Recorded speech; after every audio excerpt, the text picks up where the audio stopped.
하나님은 우리에게 복을 주시기를 원하시고 우리를 지키시기를 원하시는 하나님이신 줄 믿습니다. 여호와는 그의 얼굴을 내게 비추사 은혜 베푸시기를 원하시며 여호와는 그 얼굴을 내게로 향하여 드사 평강 주시기를 원하노라 말씀하십니다. 오늘도 하나님은 하나님의 얼굴을 드사 우리를 향하여 은혜 주시기를 원하시고 평강 주시기를 원하시는 하나님이심을 믿으시기 바랍니다. 그래서 우리는 주만 바라봐야 됩니다. 주님께서 은혜 주시고 주님께서 평강 주시고 주님께서 복을 주시고 주님께서 지켜주시기 때문에 그렇습니다. 오늘도 이 귀한 생명의 말씀으로 은혜 받는 복된 시간 되시기를 주의 이름으로 축원을 드립니다. 사도행전에 보면은 성령이 충만한 역사가 오순절 날부터 임하게 됩니다. 성령 충만함을 받고 베드로가 설교합니다. 3,000명이 회개하고 돌아옵니다. 또 4장 4절에 보면 5,000명이 이제 성도가 성장하게 됩니다. 그리고 4장 후반절에 보면 그렇게 말씀하십니다. 사도행전 4장 후반절에 보면 이렇게 말씀하셨습니다. 이제 그들이 예수를 증가하다가 옥에 갇혔고 그 다음에 옥에 풀릴 때에 그들은 그렇게 고백합니다. 사도들의 노임에 그 동료에게 가서 제사장들과 장로들의 말을 다 알리니 이렇게 표현합니다. 그러면서 그들은 한 마음으로 소리 높이 하나님 앞에 부르짖습니다. 부르짖으면서 그들이 고백한 것이 무엇입니까? 그들은 그렇게 고백합니다. 29절에 내려가서 보니까 주여 이제도 그들의 위협함을 굽어 보시옵고 지금 복음을 전가하다가 우리가 이렇게 위험을 당했습니다. 그들을 주님 지켜 보호하여 주옵소서. 또 종들로 하여금 담대히 하나님의 말씀을 전하게 하여 주옵시며 이 교기에 갇혔다가 풀려났지만 바로 또 복음을 전합니다. 바로 하나님의 말씀을 전하기를 원합니다. 그래서 그렇게 하나님 앞에 기도합니다. 하나님의 말씀을 전하게 하여 주시오며 손을 내밀어 병을 낫게 하시고 표적과 기사가 거룩한 종 예수의 이름으로 이루어지게 하옵소서 하더라. 왜? 표적과 기사를 통해서 그들은 핍박을 받고 옥에 갇혔습니다. 그럼에도 불구하고 또다시 그들이 구한 것은 표적과 기사를 예수의 이름으로 행하게 해서 또 복음이 전파되게 하소서. 표적과 기사는 예수를 믿게 하는 도구입니다. 그러면서 더 나가서 뭐라고 말씀하십니까? 마지막 31절에 보니까 빌기를 다하며 모인 곳이 진동하더니 우리가 다 성령에 충만하여 담대히 하나님의 말씀을 전하니라. 여기서 빌기를 다하며 이 말씀입니다. 기도를 통해서 빌기를 다하며 모인 곳이 진동하더니 우리가 다 성령에 충만하여 담대히 하나님의 말씀을 전하니라. 이것이 바로 사도행전을 통해서 우리에게 주시고자 하는 메시지입니다. 그래서 성령이 충만하면 어떻게 되느냐? 담대히 하나님의 말씀을 증거하게 되었다고 하는 것입니다. 그래서 5장 42절에 보면 그렇게 말씀하십니다. 그들이 날마다 성전에 있든지 집에 있든지 예수는 그리스도라 가르치기와 전도하기를 그치지 아니하니라. 이것이 초대교회의 신앙이었습니다. 그러면서 아나니와 삽비라 사건이 등장하고 이 문제를 해결합니다. 그리고 나서 이 6장에 보면은 이제 그 말씀을 주시죠. 지난 시간에 우리가 같이 말씀을 나눴던 헬라파 유대인과 히브리파 유대인들, 그 과부들 사이에 문제가 일어나서 원망하고 불평을 하게 되죠. 원망하고 불평은 언제 한다고 그랬습니까? 하나님의 뜻대로 살지 않으면 우리는 원망하고 불평해요. 하나님의 뜻대로 살지 않으면 우리는 문제 속에 살아갑니다. 여러분, 인생은 하나님의 뜻대로 산다고 하면서도 문제가 다 있습니다. 문제 없는 사람은 한 사람도 없어요. 그런데 그 문제를 해결할 자가 딱 한 사람 있다고 하는 거예요. 그분이 누구입니까? 예수님이에요. 예수님은 우리의 모든 문제를 해결할 자입니다. 원망과 불평도 해결할 자예요. 우리의 문제도 해결할 자는 오직 예수밖에 없다고 하는 사실입니다. 그래서 이 사도행전 6장에 보면 그렇게 말씀하십니다. 2절부터 3절에 보면 12사도가 모든 제자를 불러 이르되 우리가 하나님의 말씀을 제쳐놓고 접대를 일삼는 것이 마땅치 아니하니. 그래서 사도들이 먼저 자신들이 말씀을 제쳐놓고 다른 일을 먼저 했다는 것이, 이것을 회개하면서 사도들이 이제 자신을 회개하면서 이제 그 제자들에게 얘기합니다. 그러면서 3절에 보면 형제들아 너희 가운데서 성령과 지혜가 충만해 칭찬받는 사람 7을 택하라. 우리가 이를 그들에게 맡기고 그래요. 그러니까 이 구제사역은 칭찬받을 만한 사람, 성령이 충만한 사람, 지혜가 충만한 사람 7을 선택하라 그래요. 그래서 그들에게 우리는 그 일을 맡기고 우리는 기도와 전도하는 일에 전무하리라 이렇게 말씀하십니다. 그러면서 오늘 본문 5절에 들어가는데 온 무리가 이 말을 기뻐하여 믿음과 성령이 충만한 사람 이렇게 표현합니다. 여기 보면 성령이 충만한 사람, 지혜가 충만한 사람, 칭찬 듣는 사람 이렇게 말씀하셨는데 또 한 가지 단어가 추가되는데 믿음이라고 하는 단어입니다. 믿음이 충만한 자라야 된다고 하는 것이에요. 믿음과 성령이 충만한 자라야. 믿음이라고 하는 것은 무엇입니까? 피스티스라고 하는 말이에요. 피스티스라고 하는 말은 충성이라고 하는 말입니다. 그러니까 믿음과 충성이라고 하는 것은 동의어예요. 동진의 양립이란 말이죠. 뗄래야 뗄 수 없는 관계입니다. 그러니까 믿음이 충만한 사람, 충성스러운 사람, 성령이 충만한 사람, 그 사람들의 일곱을 택하라. 근데 일곱이 이제 등장하는데요. 오늘 본문에 보면 일곱 사람 이름이 다 등장이 됩니다. 온 무리가 이 말을 기뻐하여 믿음과 성령이 충만한 사람, 스데반과 또 빌립과 브로고로르와 니가노르와 디몬과 바메나와 유대교에 입교했던 안디옥 사람 니골라를 택하여, 이 사람들은 한결같이 헬라식 이름을 가지고 있습니다. 즉 헬라 사람들은 히브리파 사람들에게 그 당시 치고 있었거든요. 그런데 이 사람들 일곱 사람들이 다 헬라식 이름을 갖고 있어요. 그 일곱 집사를 쭉 소개를 합니다. 그런데 사도들이 말한 대로 그들이 이제 성령이 충만한 사람, 지혜가 충만한 사람, 믿음이 충만한 사람, 칭찬 듣는 사람 일곱을 선택합니다. 그러니까 이 회중에서 선택을 하는 것이에요. 우리가 금산교회, 기역자교회를 다녀온 적이 있습니다. 그 교회에 가면은 이자익이라고 하는 종이었던 분, 또 이 조덕삼이라고 하는 장로, 그 조덕삼 이분이 그 선교사님한테 복음을 듣고 자기 집을 개방해서 그곳에서 교회를 시작하지요. 그래서 이제 교인들이 모이니까 이제 그 교회를 지켜야 되고 기역자교회를 지켜야 됩니다. 그때만 해도 우리 가서 직접 보았습니다만 남자들이 예배드리는 곳, 여자들이 예배드리는 곳, 그 남녀 7세 부동석이라고 해서 여자들은 여자들대로 커튼 딱 치고 예배를 드렸잖아요. 그때 당시에 조덕삼 장로님이 자기 땅에다가 자기 교회를, 그 교회를 세워서 그분 돈으로 교회를 세웠겠죠. 그래서 이제 교회가 시작되었는데 이제 성도들이 많으니까 집사 중에 장로를 선택해야 됩니다. 그런데 집사 중에 장로를 선택해 딱 두 사람이 뽑혔어요. 두 사람이 선출됐습니다. 그 사람이 한 사람은 조덕삼 집사님이고 하나는 이자익 집사님이에요. 이자익은 조덕삼 그 집에서 머슴 살고 있는 종이었습니다. 그 투표를 해보니까 결과가 누가 됐습니까? 장로가 그 조덕삼 이 집사가 되지 않고 장로가 이자익 장로님이 먼저 된 거예요. 종이 먼저 된 거예요. 그래서 그것을 그대로 조덕삼 집사님이 와서 얘기를 합니다. 우리 이자익 집사님은 훌륭한 장로님이 될 분입니다. 그러면서 적극적으로 그 장로님을 밀어줍니다. 그래서 그 후에 이제 조덕삼 집사님도 장로님이 되십니다만 그 조덕삼 장로님이 이자익 자기 머슴을, 자기 종을 신학교를 보내서 그때 당시 평양 신학교를 보내서 주의 종이 되게 합니다. 그 장로교에서 3대째 총회장을 하신 분이 이자익 목사님이에요.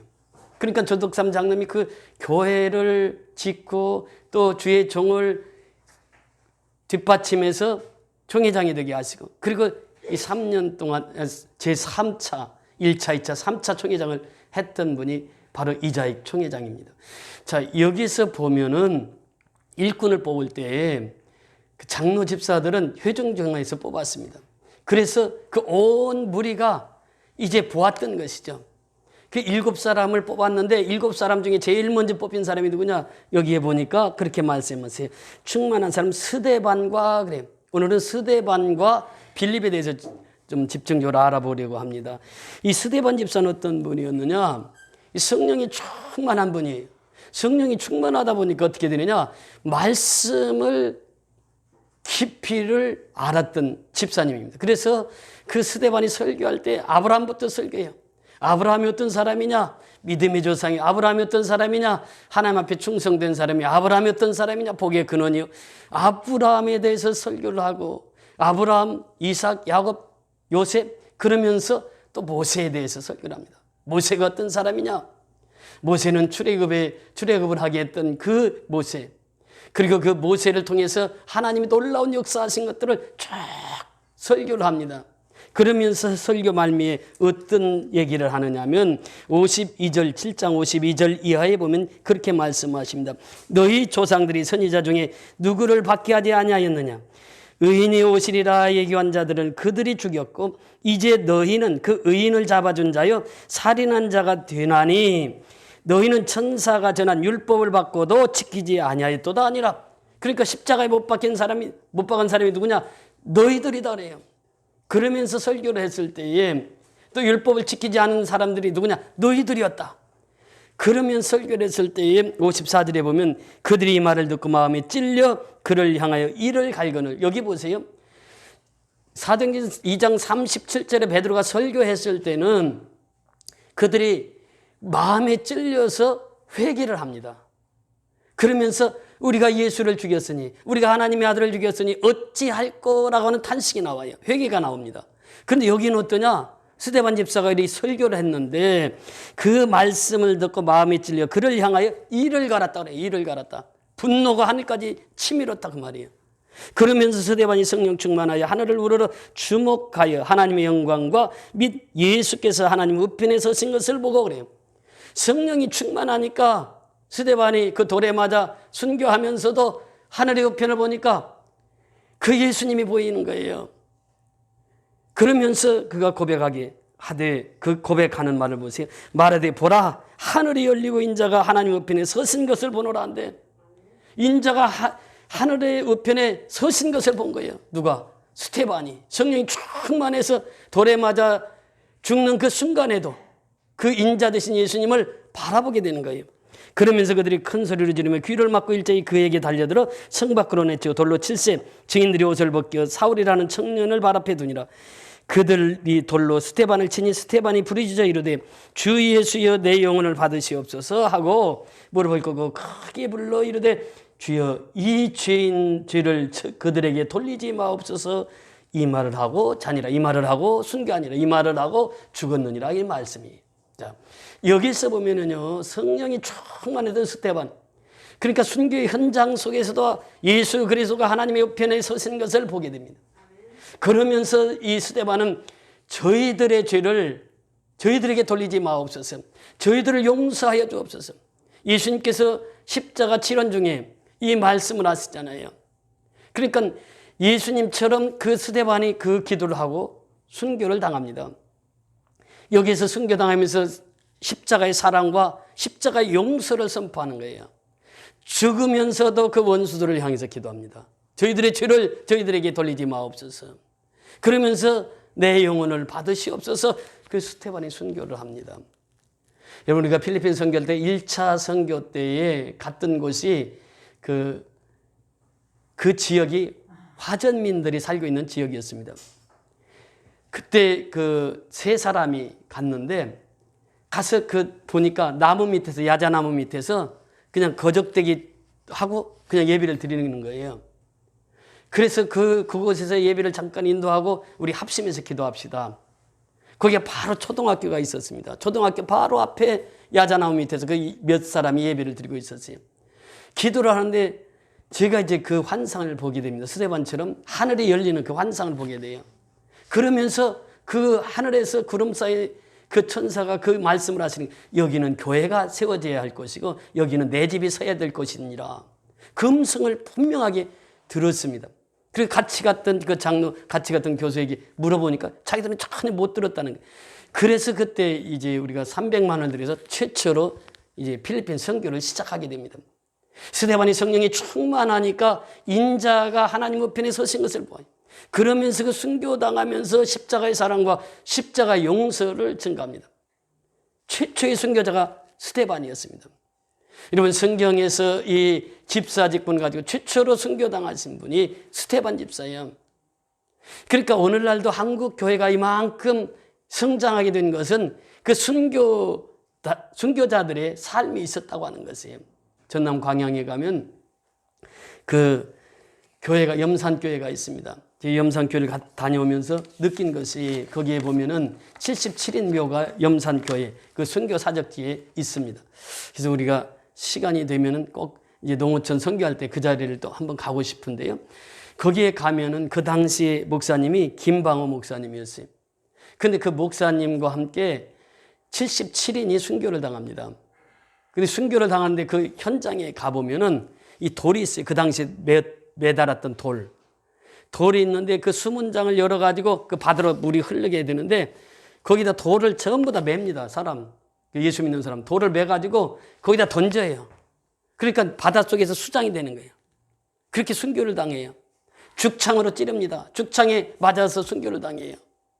그러면서 돌에 쳐서 돌로 맞아서 순교를 당하고. 그래서 순교 당하신 분들이 그 목사님을 비롯해서 77인이에요. 77인을 한 묘에 그 장사를 지냈습니다. 그래서 묘가 하나예요. 그 77인 묘가. 그 엄청 크게 묘를 해놨습니다. 그곳을 다녀오면서 그 77인 묘에서 기도하는데 그렇게 눈물이 흘리는 거예요. 이들의 순교의 피가 있었기에 지금 한국 교회가, 그래서 한국 기독교사의 제1호로 순교 사적지로 거기가 선정이 되었습니다. 그 많은 그 순교자들의 피가 있었기에 오늘 한국 교회가 이렇게 세계를 향해서 선교할 수 있게 되었다라고 하는 것이죠. 이 스데반 집사는 그 최초의 선교사, 최초의 순교자였다라고 하는 것입니다. 그 다음에 두 번째 어떤 분이 등장합니까? 집사 빌립이 등장합니다. 빌립은 이제 8장에 가면 집사 빌립에 대한 말씀이 나오는데요. 8장 4절에 보면 그렇게 말씀하십니다. 그 흩어진 사람들이 두루다니며 복음의 말씀을 전할세 빌립이 사마리아 성에 내려가 그리스도를 백성에게 전파하니 무리가 빌립의 말도 듣고 행하는 표적도 보고 한 마음으로 그가 하는 말을 따르더라. 많은 사람에게 붙었던 더러운 귀신들이 크게 소리 지르며 나가고 또 많은 중풍병자가 못 걷는 사람이 나으니 그 성에 큰 기쁨이 있더라.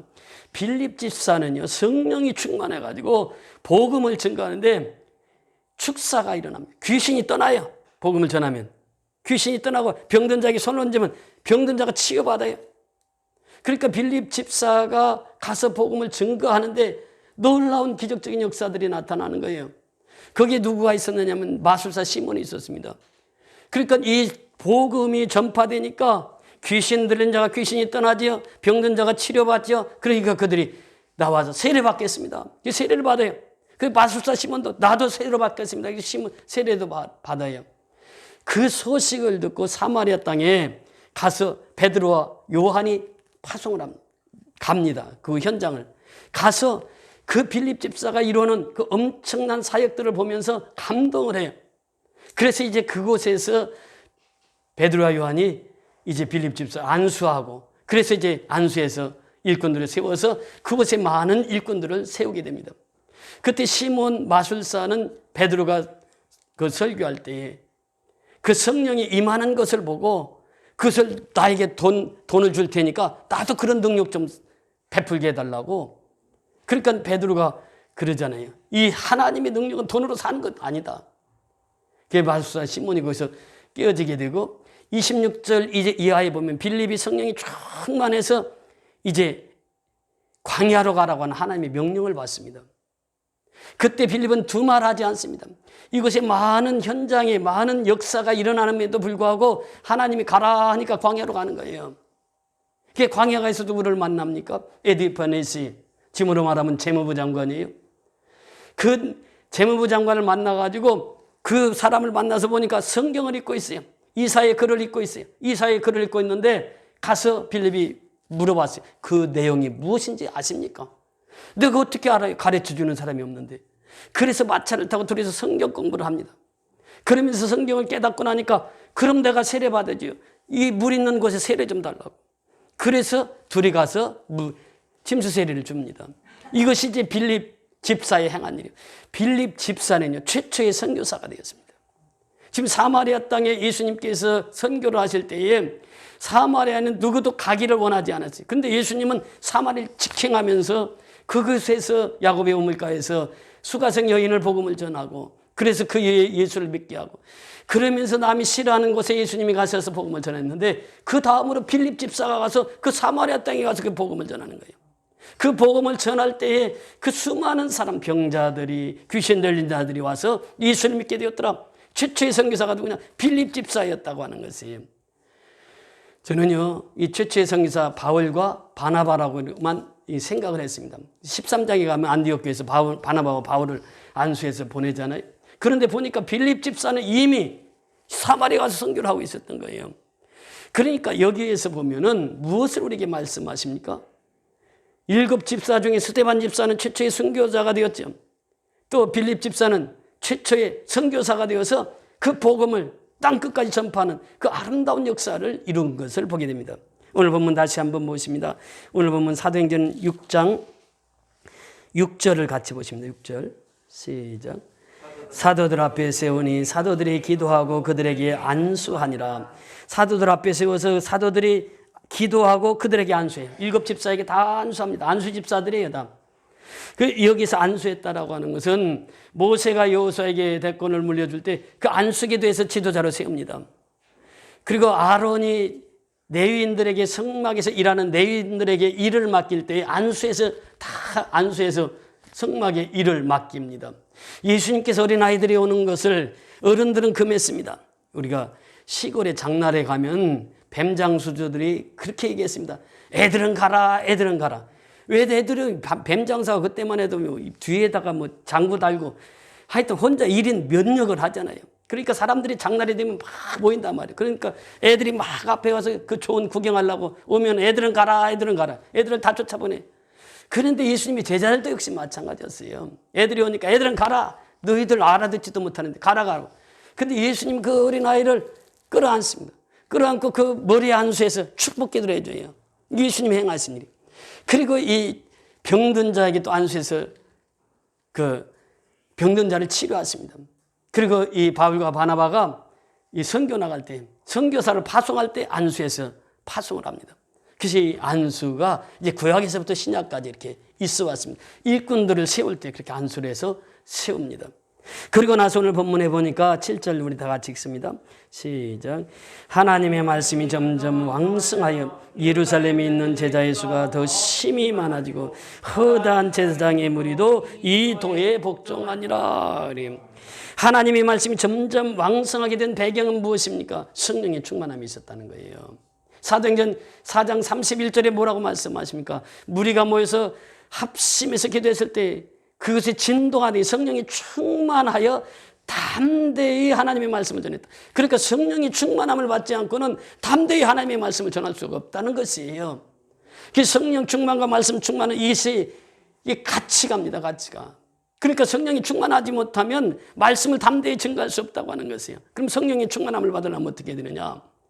우리가 사도행전 2장 37절에 보면은 예수가 하나님의 아들이시여 하나님의 아들을 너희들이 죽였느니라 십자가에서 못 박았느니라 라고 했을 때에 그들이 고백합니다. 우리가 어찌 알고 하나님의 아들을 십자가에 못 박았으니 우리가 어찌 알고. 이것이 회개예요. 그러니까 회개는 뭐냐? 하나님의 말씀이 들어가면 내 심령에 찌르는 거예요. 찌르면 그때 바로 하나님 앞에 회개하는 거예요. 하나님, 내가 그 말씀을 받고 보니 내가 죄인이네요. 내가 죄를 지었습니다. 그러면서 그 죄를 하나님 앞에 낱낱이 고백하는 거예요. 회개는 교회 부흥의, 교회 성장의 첫걸음인 것입니다.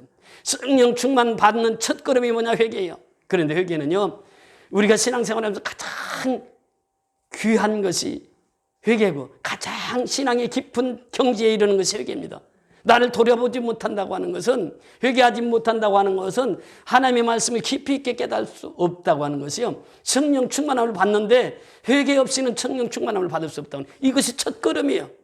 그러니까 사도들이 지난 시간에 우리가 말씀을 보았잖아요. 왜 원망과 불평하는 일이 생기느냐?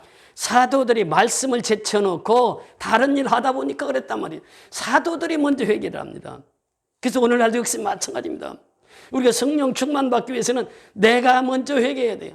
그래야 내가 성령 충만함을 받는다는 거예요. 내가 먼저 회개하고 내가 먼저 하나님 앞에 자신을 다 내려놔야 돼요. 나는 아무것도 아닙니다. 십자가에 못 박혀 달리신 그 예수, 십자가에 내려오지 않고 십자가에 죽으신 그 예수와 함께 내가 십자가에 못 박히는 그 삶이 바로 회개입니다. 바울은 이 삶을 철저히 살았던 것이죠. 그래서 바울은 고백합니다. 내가 그리스도와 함께 십자가에 못 박혔나니 그런즉 이제는 내가 산 것이 아니라 내가 십자가에 못 박히지 아니하면 예수를 높일 수 없는 것이에요. 예수를 찬양할 수가 없는 것입니다. 십자가에 못 박힌 자들이 예수님을 찬양하는 거예요. 그래서 사도 바울의 고백이 무엇입니까? 나는 날마다 죽노라고 하는 선언이에요. 내가 날마다 예수와 함께 죽어야 날마다 예수와 함께 사는 거예요. 그러니까 우리는 예수의 생명 가운데서 내가 죽지 않고는 예수의 부활의 생명을 얻을 수가 없단 말이죠. 그래서 우리는 십자가에 못 박히신 예수를 날마다 보면서 부활하신 예수를 날마다 보게 되는 것이에요. 이것이 복음입니다. 복음은 십자가의 죽음으로 끝나는 것이 아니라 사흘 만에 예수님이 다시 부활하셨다고 하는 것이에요. 그러니까 십자가는 죽음이요 부활입니다. 이것이 십자가라는 것이에요. 십자가 속에 그게 다 들어있어요. 죽은 사람은 산다고 하는 것이에요. 그래서 한 알의 밀알이 땅에 떨어져 있지 않으면 한 알 그대로 있고 떨어져 죽으면 많은 열매를 맺느니라. 이것이 염산교회 순교 사적지에 있는 말씀입니다. 요한복음 12장 24절의 말씀입니다. 내가 죽으면 많은 열매를 맺을 수 있는데 한 알 밀알이 그대로 있으면 가을에 가도 그대로 있다는 것이에요. 그렇게 밀이 땅에 들어가면 썩습니다. 씨가 썩어요. 썩어야지 발화가 되는 생명이 나타난다는 것이에요. 그것이 바로 죽음과 부활의 생명입니다. 예수님은 십자가에 죽으셨으나 사흘 만에 부활하셔서 우리에게 부활의 생명을 주신 거예요. 그래서 그 부활의 생명으로 우리는 살아가는 것입니다. 여러분 지난주에 참 아름다운 일들이 있었어요. 우리 농어촌 선교회 가면서 첫 교회가 평대그리스도교회인데 저기 이제 마지막 신학교 다닐 때 한 학기 같이 공부했던 분이에요. 그 서정환 집사님과 똑같은 해에 쓰러지셨습니다. 그분은 이제 중풍으로 쓰러지셔서 그래서 지금까지 이렇게 몸이 좋지가 않아요. 또 대상포진이 걸려서 어려움을 겪고 지금도 가니까 그 사모님이 아주 철저히 방역부터 하는 거예요. 우리 목사님 만나려면 이 방역부터 해야 된다고. 마스크 철저히 열 체크 다 사모님 미리 하고 이제 그 만났습니다. 가서 예배를 드리는데 얼마나 감사한지요. 감개가 무량하잖아요. 벌써 3, 40년 전에 같이 신학교에서 공부했던 그 목사님 벌써 연세는 저보다도 한 서너 살 위이신데 거기에서 이렇게 예배 드리는데 너무 감동이 밀려오는 거예요. 그래서 우리 선교연합교회가 또 이제 농어촌 선교 제1차로 시작했잖아요. 두 번째 교회가 가마교회예요. 이기륜 전도자님 계시는 그곳인데 나이가 저하고 동갑이에요. 그게 오랜만에 이렇게 만나서 같이 말씀을 나누고 하니까 얼마나 감사한지요. 함동수 전도자님 여러분들이 잘 아시잖아요. 아시는 분들은 잘 아시지만 아니 모르시는 분도 계시지만 그분은 저희 교회 11년 그러니까 군대까지 갔다 온 것까지 하면 14년이 무려 14년 동안 우리 교회에서 봉사를 하신 거예요.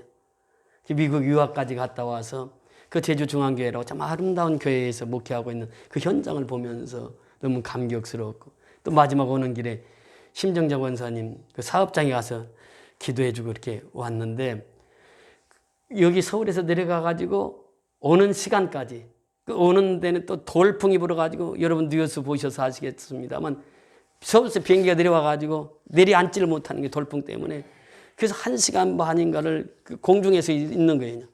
못 내려오고. 그러니까 우리가 또 갈 수가 없어. 그래서 공항에서 한 2시간을 그렇게요. 아, 이 사람이 얼마나 많은지요. 지금 뭐 엄청 사람이 많은 거예요. 공항에 앉을 자리가 없어. 바닥에 앉을 자리도 없어요. 이제 장로님이 선교 보고 갈 때 나오겠습니다만 그 농어촌 선교를 하나님 열게 하셨어요. 그래서 이 농어촌 선교를 통해서 얼마나 은혜를 받았는지 몰라요. 또 지난 한 주간 동안 또 우리가 섬기던 그 광야교회 그 목사님이 저희 선교 소식을 계속 보고 계시는데 이번에 또 헌금을 좀 많이 보냈어요. 이번 주간에. 선교 보고를 했더니 많이 왔어요. 미국의 CTS 방송국에서 우리 선교 소식을 6년 동안 모셨습니다. 그 기자가 6년 전에 우리가 그 어려움 당할 때 그때 만났던 기자예요. 그때 팀장이었는데 아마 CTS 총책임자로 가 계시는지 미국에서 연락이 왔어요. 소식 좀 알려달라고. 그래서 아마 그곳에서 그 지금 선교헌금을 하시겠다고 양건 선교연합교회에 그렇게 말씀을 하셔서 내일 이제 최종적으로 선교 보고를 하기로 했습니다.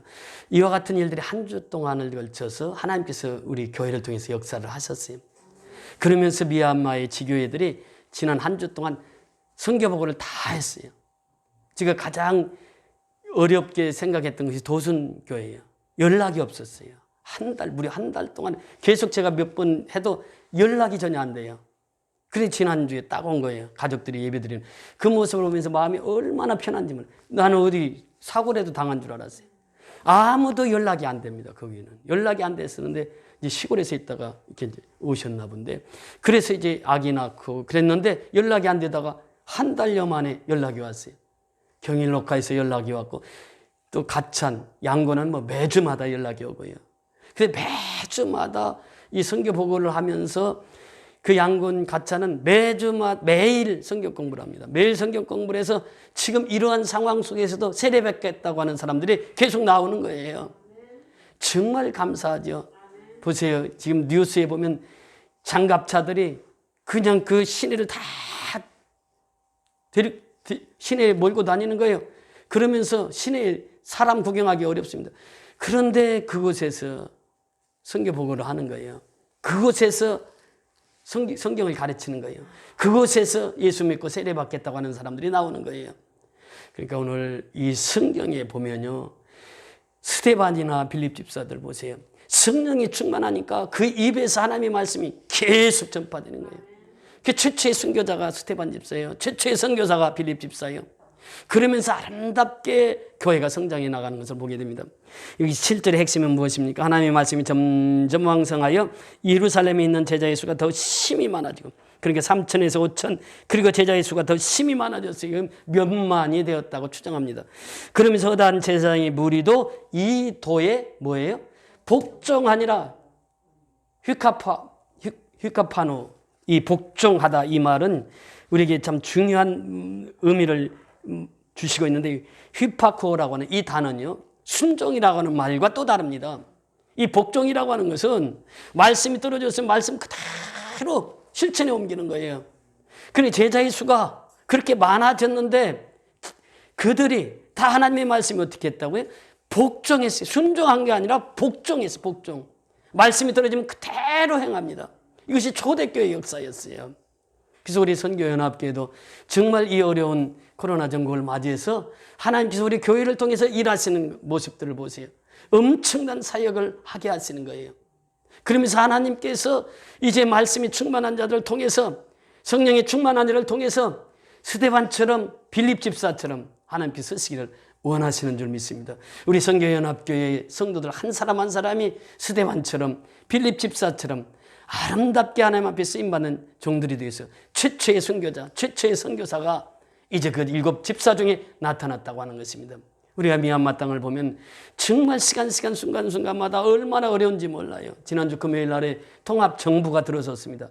구텍타군이 있습니다. 통합정부군이 있습니다. 이제는, 그런데 이번 아시안 회의 10나라가 회의를 하는데 구테타 그 총사령관이 자기가 참석하겠다고 그렇게 해서 그 사람이 참석한다는 거예요.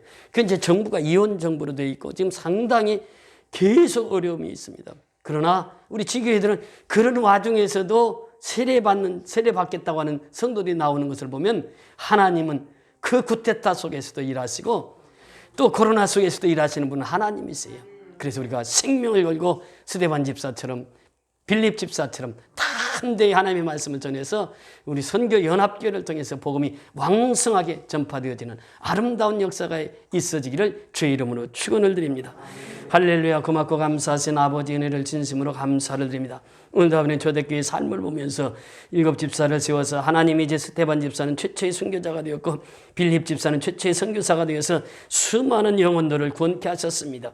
오늘 우리 선교연합교회가 작지만 우리를 통해서 하나님이 크신 일을 행하는 일들을 보면서 하나님께 영광을 돌립니다. 우리가 아버지님 이제 이곳에 아버지 스데반 집사와 같은 귀한 믿음의